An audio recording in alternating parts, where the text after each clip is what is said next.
오늘 이 시간에는 우리에게 임한 여호와의 말씀이라는 말씀으로 영광 은혜를 나누기로 합니다. 아까 우리 BY 2017년도 가온 차트 K-팝 어워드라고 하는 시상식에서 발견상 힙합 부분에 수상을 했습니다. 이 BY의 이름이 보니까 이병윤. 그래서 왜 BY인가 그랬더니 이름이 이병윤이어서 BY더라고요. 처음 알았습니다. 어렸을 적부터 음악을 하고 싶다 있는 꿈을 갖고 있었는데 그 꿈은 뭐냐면 하나님의 말씀을 전하는 것이다. 목사님보다 더 낫죠. 요한복음 1장 1절을 가슴에 품고 그 말씀을 가지고 태초의 말씀에 계십니다. 말씀이 하나님과 함께 있었으니 이 말씀이 곧 하나님입니다. 이걸 어릴 적부터 꿈으로 간직하고 있었다는 것 참 얼마나 대단한 청년인 것 같습니다. 세상 무도에서 많은 질시와 많은 질타를 받으면서도 거기에서 하나님의 복음을 전하고 당당히 하나님 앞에 감사할 수 있는 그런 용기를 갖고 있는 신앙인 그 비아의 모습들이 너무나 멋지게 보였습니다. 이 영상을 보면서 저는 이런 생각을 했습니다. 정 목사야, 너의 가슴에는 하나님의 소원이 있느냐? 여러분 가슴 속에 하나님이 계십니까? 하나님이 계시다는 말은 뭐냐면 여러분이 하나님의 소원을 품고 있어야 돼요. 하나님의 소원이 뭡니까? 하나님의 말씀. 하나님이 내 가슴에, 하나님의 말씀이 내 가슴에 있어 항상 그게 꿈틀거릴 때 우리는 세상에 살아갈 때 하나님의 능력 있는 사람으로 살아가게 된다. 그렇게 우리는 살아가는 것입니다. 오늘 읽은 본문 호세아서가 뭐냐면 호세아에게 임한 하나님의 여호와의 말씀이다. 호세아에게 하나님의 말씀이 임했다 이런 뜻이에요. 이 호세아서의 주제는 뭐냐면 포기하지 아니하시는 하나님. 우상과 세상을 섬기고는 우상 숭배하고 음란한 그런 이스라엘 백성을 하나님이 포기하시고 버리실 만도 한데 버리시지 않고 포기하지 아니하시고 이스라엘 백성에게 말씀을 주십니다. 하나님 호세아는 어떤 선지자냐면 북이스라엘 출신의 호세아 선지자인데 여론과 미세부터 아수르에 의해서 완전히 망할 때까지 그때까지 그 사람에게 하나님의 복음을 전하던 선지자였습니다. 그리고 이 호세아 선지자에게 이렇게 얘기합니다. 음란한 여인 고멜과 결혼하라 이렇게 얘기합니다. 그러면서 그 여인과 결혼해서 자식을 낳으라고 그렇게 명령하시고 왜 그랬을까요? 하나님께서 이 선지자에게 백성들을 용서하고 내가 다시 너희를 신부로 맞아주시겠다. 하나님께서 뭐냐면 그 잘못된 백성, 음란한 이스라엘 백성을 하나님의 신부로 맞아주시는 것을 호세아를 통해서 음란한 고멜을 결혼하게 하시는 하나님의 축복의 역사였다고 하는 것입니다. 결국 이스라엘 백성은 음란한 죄로 인하여 바벨론의 포로로 가서 흩어져 살게 됩니다.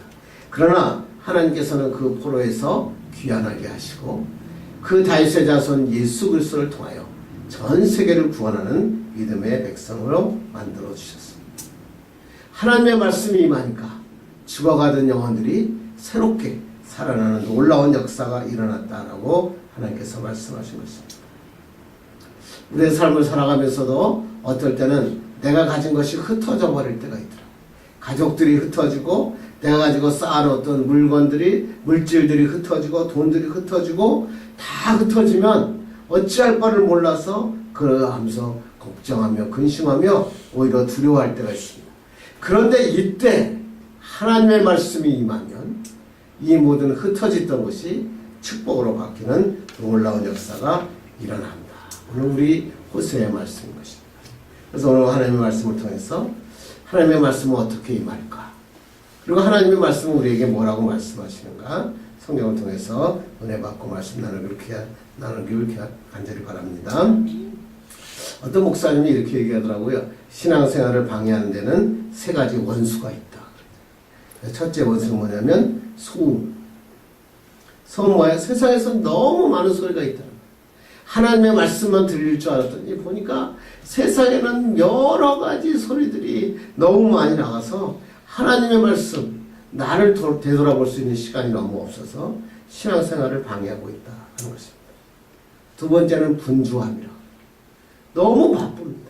하나님 세상을 살아갈 때 아침부터 일어나서 출근하고 뛰어도 내 목구멍에 아니 정말로 내 먹을 거 채우는 거, 내 가정 먹여 살리기가 그렇게 쉽지 않다는 거예요. 그러니까 아무리 달려도 아무리 바빠도 내 삶에 기쁨이 없는 거예요. 결국 문제는 뭐냐면 그렇게 바쁘게 달려가는데 어디로 달려가는지, 나이가 50대고 60이 되면 내가 뭐하고 살았는지, 나는 앞으로 뭐하고 살 것인지 전혀 그 방향을 가늠하지 못한다고 하는 것입니다. 세 번째는 뭐냐면 군중이다 그럽니다. 군중은 뭐냐면 수많은 대중의 소리를, 그 대중의 소리가 사람들이 큰 문을 향해서 막 물밀듯이 몰려요. 그러니까 예수님 믿는 사람이 나는 아니다고, 나는 좁은 문으로 가겠다고 그러는데 군중들의 힘에 의해서 그냥 큰 문을 향해 달려가고 있어요. 어제도 보니까 촛불 집회와 태극기 집회 난리요. 그래서 오늘 다음이라고 하는 것에 나왔던 거 보니까 이렇게 거기에 타이틀을 뽑았더라고요. 공감 촛불, 맹신 침박. 이게 도대체 어디로 가고 있는지 참 모르겠어요. 이제 얼마 안 있으면 결판이 날 텐데, 이 결판이 나는 게 중요한 게 아니고 결판이 나고 난 다음에 한국이 어디로 갈 건가, 여기에 큰 문제가 생깁니다. 여기에 정말로 탄핵이 되어도 엄청난 문제가 생긴 것이에요. 탄핵이 안 되면 아마 정말 피해 전쟁이 일어난다, 이 정도까지 얘기하고 있습니다. 얼마나 힘들겠습니까? 객관적인 판단, 정말 옳은 게 무엇인가, 법이라는 게 무엇인가, 대중들에 의해 끌려가는 법이 아니라 정말 올바른 것을 판단할 수 있는 법이 잊어버렸다. 그래서 어느 판사가 거기다가 페이스북에다 이렇게 올렸더라고요. 한국의 펜이 꺾였다. 이미 펜은 꺾였고 사람들에 의해서 움직여지는 펜이 쓰여질 뿐이다 라고 얘기하는 것입니다. 대중들의 흐름에 저항하는 지도자도 없어졌고 대중들의 흐름에 편승하는 지도자들만 나타나서 그래도 내가 대통령 돼야겠다고, 이 난국에, 이 어려운 시간에 나라를 생각하는 사람은 없고 자기가 대통령 되려고 하는 사람들만 많이 생기고 있는 것 같습니다. 정말로 중요한 게 뭘까요? 기준이 뭐라고 생각하십니까? 그것은 바로 하나님의 말씀입니다. 우리가 살 수 있는 것은, 우리 그 한국이, 대한민국이 다시 살아날 수 있는 것은 뭐냐면 하나님의 말씀이 우리 꿈의 교회에, 우리 대한민국에 임하는 것이에요. 이렇게 해야만 살아날 수 있습니다. 이 어려운 세상에 그 이스라엘에도 이런 하나님의 말씀이 임했죠. 한번 1절 읽겠습니다. 시작. 우시아와 요담과 아스와 히스기야와 이미 왕이 된 시대에 곧 요아스의 아들 여로보암이 이스라엘 왕이 된 시대에 브레의 아들 호세아에게 임한 여호와의 말씀이라. 언어에 보면 여호와의 말씀이 호세아에게 임했다라고 처음부터 시작하고 그 호세에 대해서 설명하고 있습니다. 아니, 그 이스라엘이 정말 막 음란하고 우상을 숭배하고 하나님보다 세상을 좋아하고, 그 하나님께서 가나안 땅에 젖과 꿀이 흐르는 땅을, 가나안 땅을 주셨더니 글쎄 젖과 꿀이 흐르는 땅에 들어가서 하나님을 숭배한 게 아니라 젖과 꿀이 흐르게 한 것이 바알과 아세라라고 믿고 바알과 아세라를 섬기는 그러한 나라가 되고 말. 그래서 하나님께서 이렇게 이 이스라엘 백성들을 얘기합니다. 4장 1절 읽겠습니다. 시작. 이스라엘 자손들아 여호와의 말씀을 들으라. 여호와께서 이 땅 주민과 논쟁하시나니 이 땅에는 진실도 없고 인애도 없고 하나님을 아는 지식도 없고. 하나님의 말씀에 의하여 요단강을 건너가서 하나님 아버지와 싸우지도 않고 여리고성을 무너뜨리고 하나님의 젖과 끓는 가나안 땅을 바꿔놨는데, 그런 다음에 그 이스라엘 백성들이 거기에 진실을 잊어버렸다. 언어로 얘기하니까 로고스, 진리, 하나님의 말씀을 잃어버렸다. 인애, 사랑, 하나님의 사랑을 잃어버린 거예요. 그 다음에 하나님을 아는 지식. 그러니까 하나님을 아는, 하나님께서 여기까지 여기 가나안 땅까지 인도하셨는데 하나님 아는 지식을 잃어버리고 사는 불행한 이스라엘 국가가 되고 말았다. 그 다음 성경을 계속 읽어보면 포악한 시대가 되어서 남의 것을 빼앗고 피를 흘리고 암담한 시대가 되었고 도저히 불가능한 회복 불가능한 시대가 되었다. 망할 수 없는 시기에 지금 뭐냐면 하나님의 말씀이 임했다. 저는 이 말씀을 들으면서 이 한국에 하나님의 말씀이 임해야 돼. 호세아 선지자가 전부 이 소선지서를 가만히 보면 요엘에게 임한 하나님의 말씀입니다. 스바냐 선지자에게 임한 하나님의 말씀입니다. 하나님께서 또 요나에게 임한 말씀. 전부 다 뭐야? 하나님의 말씀이 타락한 시대에 하나님의 말씀이 임했다. 성경에 쓰여지고 있다고 하는 것입니다. 다른 말로 이야기하면 하나님의 말씀이 임하는 선지자가 진짜 선지자다. 오늘 성경에 이야기합니다. 이 성경의 그 선지자 시대에 그때 사람들이 선지자가 한 사람만 있었던 게 아닙니다. 많은 선지자가 있었지만 이 사람들이 기록된 사람들은 뭐예요? 하나님의 말씀이 임한 선지자입니다. 오늘 하나님의 말씀은 이렇게 얘기합니다. 여러분에게도 하나님의 말씀이 임하고 있는가? 참된 그리스도인들은 힘들고 어려울 때 절망하고 좌절하고 술 취하고 절망하고 쓰러지는 것이 아니라 그 어려워 있을 때 하나님의 말씀이 그리스도인에게 임하고 우리는 하나님 앞에 반항하기도 합니다. 하나님 앞에 원망하기도 합니다. 시편 23편 여호와는 나의 목자시니 바로 앞에 가서 시편 22편 하나님 어찌하여 나를 버리셨나이까? 어찌하여 내 말을 듣지 아니하십니까? 왜 내 기도에 응답하지 않으십니까?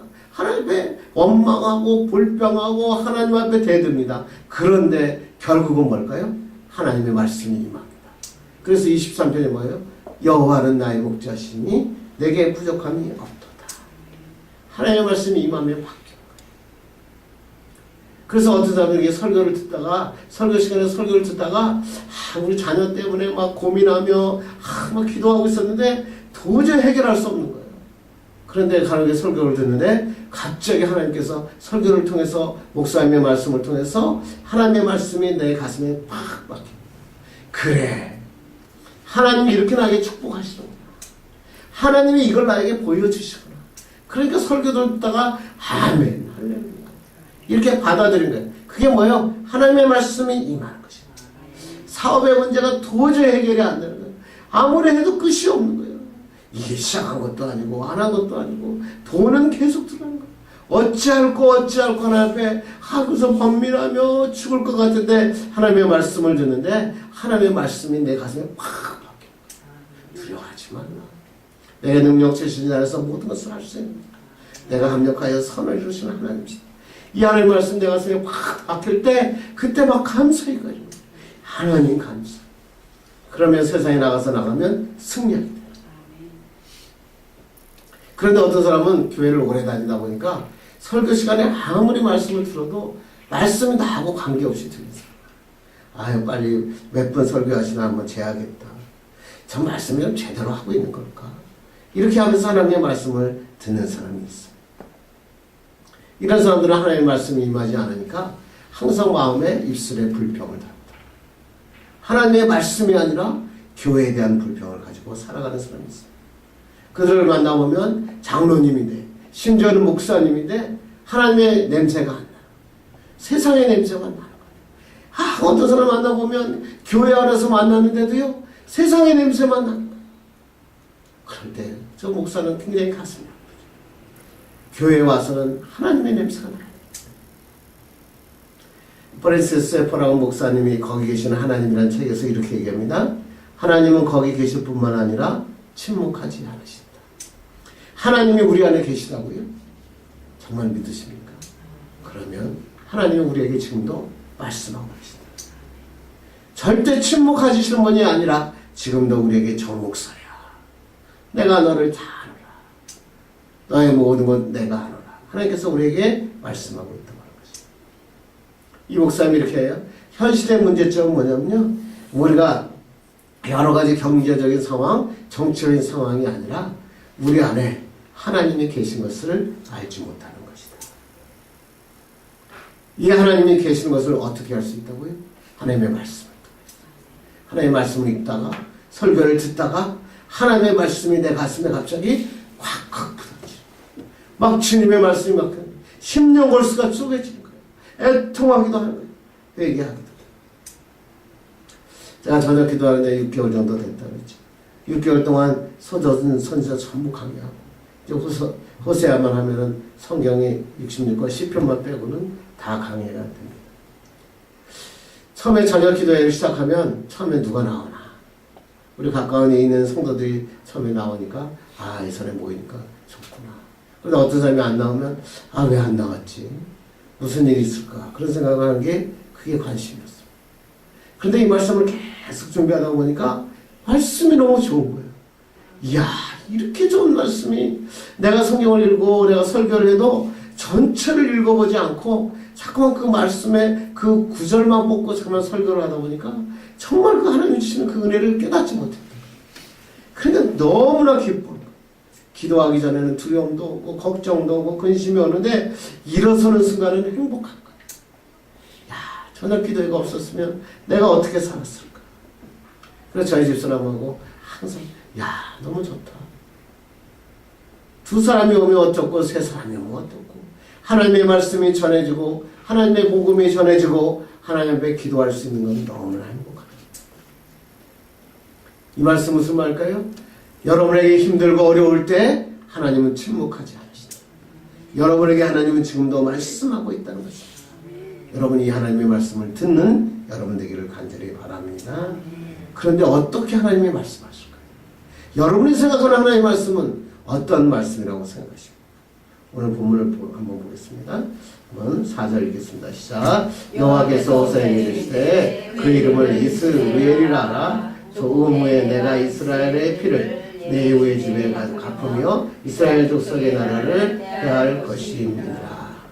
고멜을 취해서 아들을 낳았는데 이름을 이스라엘이라 하라. 이스라엘이라는 뜻은 뭐예요? 하나님이 다스린다. 그래서 하나님이 겨루어 이겼다. 그래서 이스라엘이라는 이름을 주셨죠. 이스라엘은 반대로 하나님이 흩으신다 하는 심판의 이름. 하나님이 모아도 힘든데 하나님께서 흩어버리시겠다라고 심판하시는 말씀. 왜? 하나님이 이스라엘 백성들이 하나님을 섬겨하는데 세상을 섬기고 우상을 숭배하고 하나님 앞에 제사하고 그 다음에 바로 가서는 아스레와 바알에게 절하고 세상의 풍요를 구하는 그 사람을 보면서 하나님이 뭐라고? 내가 너희를 흩어버리시겠다. 내가 너희를 몰락하게 하시겠다. 하나님이 분노하셨다. 다른 말로 하면 이렇게 하나님께서 말씀하십니다. 9절에 보니까 또 이렇게 하나님은 분노하십니다. 이렇게 했습니다. 시작.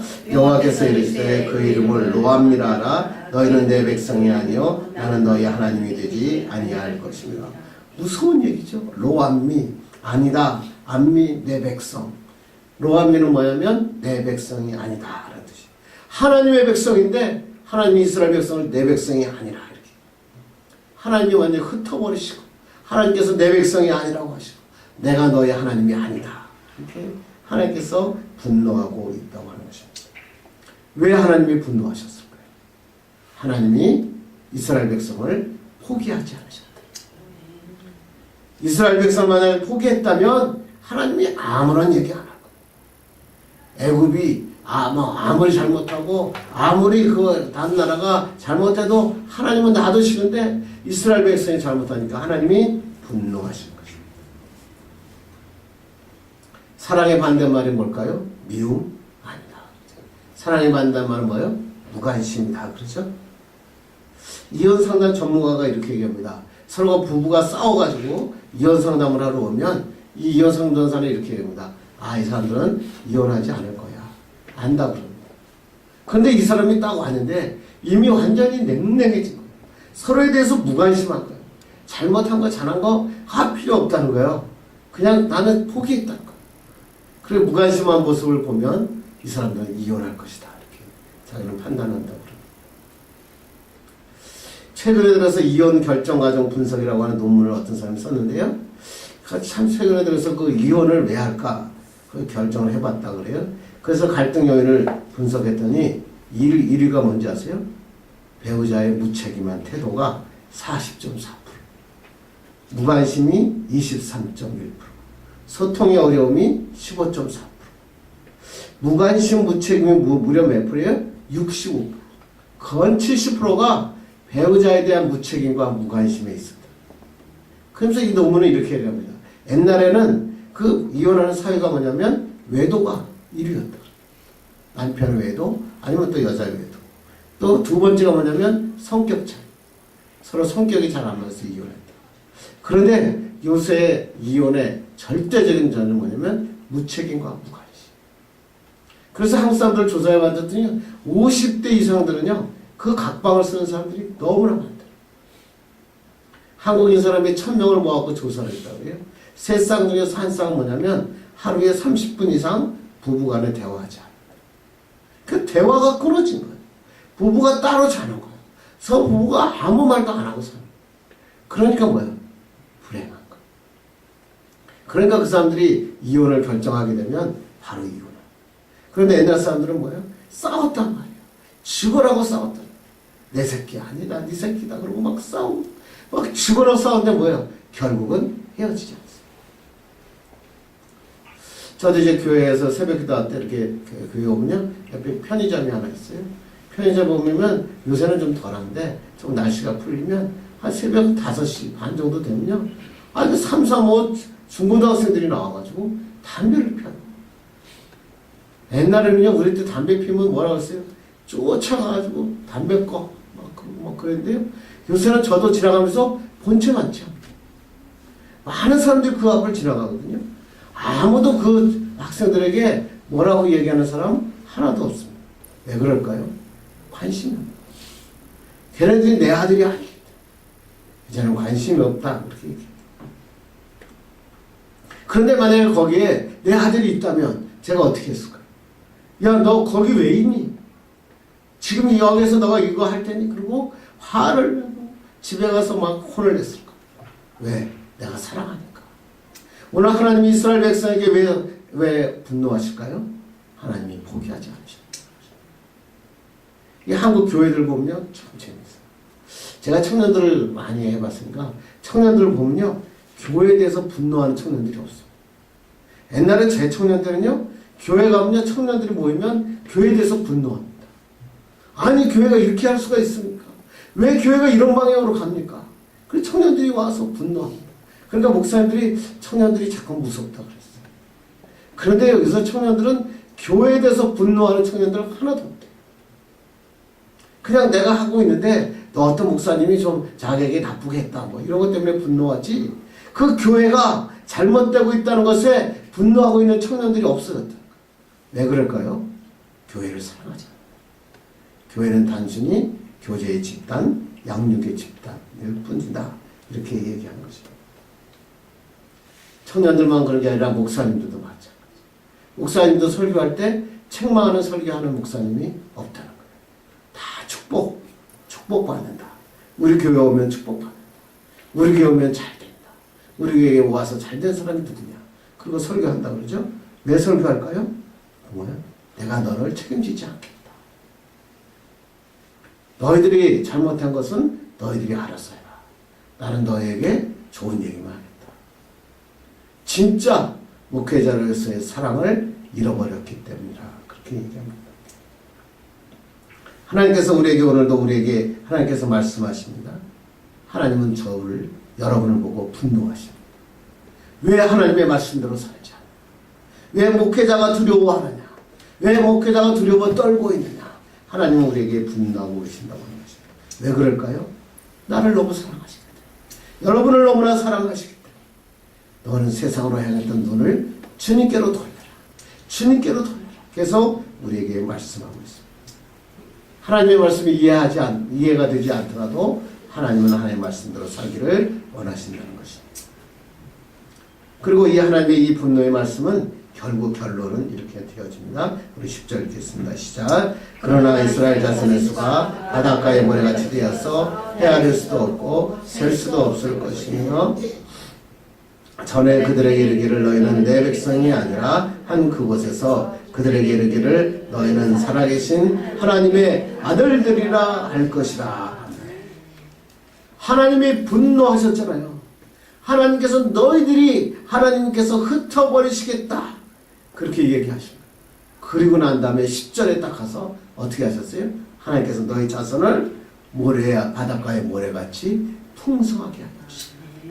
내 백성이 아니라 이제 뭐예요? 하나님의 자녀 삼아주십니다. 놀라운 축복이죠. 하나님의 백성에서 하나님의 자녀가 되는 놀라운 축복을 하나님께서 약속하시고 예수 그리스도를 통해서 이 약속을 실현하여 주신 것입니다. 우리가 어렵고 힘들 때 주님은 우리에게 분노하십니다. 너는 아직도 세상을 바라보느냐? 그리고 하나님께서 그 말씀 앞에 무릎을 꿇을 때 하나님께서 우리에게 축복하십니다. 내가 너의 하나님의 아들 되게 하여 주시겠다. 이제는 하나님의 말씀대로 서라. 하나님의 능력을 전하는 자가 되어라. 하나님께서 말씀하는 것입니다. 세상에 내 능력으로 살아가면 아무것도 이길 수 없습니다. 그런데 하나님의 능력으로 살아가면 하나님의 역사가 우리 삶에서 나타나는 것입니다. 이제 말씀을 맺으려고 합니다. 여러분 삶에 어려움이 찾아올 때 내 삶의 모든 것이 흩어질 때 내가 가지고 있던 모든 것이 흩어질 때 하나님은 우리에게 말씀하여 주십니다. 내 가슴 속에 여러분의 말씀 속에 계속 하나님 말씀하십니다. 어떻게 말씀하시냐고요? 나는 너를 절대 포기하지 않겠다. 나는 꿈의 교회를 절대 포기하지 않겠다. 나는 대한민국을 절대 포기하지 않겠다. 나는 너에게 놀라운 계획을 가지고 계신다. 내가 너에게 놀라운 축복을 하나님께서 가지고 계신다. 그러기 위해서는 너 하나님보다 더 사랑했던 거 다 내려놓아라. 너 하나님보다 더 좋아했던 거 다 내려놓아라. 하나님 바라보지 않고 다른 걸 쫓아갔던 것 다 눈을 돌려라. 그러면 하나님께서 놀라운 축복을 주시겠다. 그렇게만 하면 세상을 살아갈 때 내 능력이 아니라 하나님의 능력으로 살게 하신다고 오늘도 우리에게 말씀하십니다. 이런 하나님의 말씀이 오늘도 기도 가운데 말씀 가운데 임하기를 주님의 이름으로 축원합니다. 기도하겠습니다.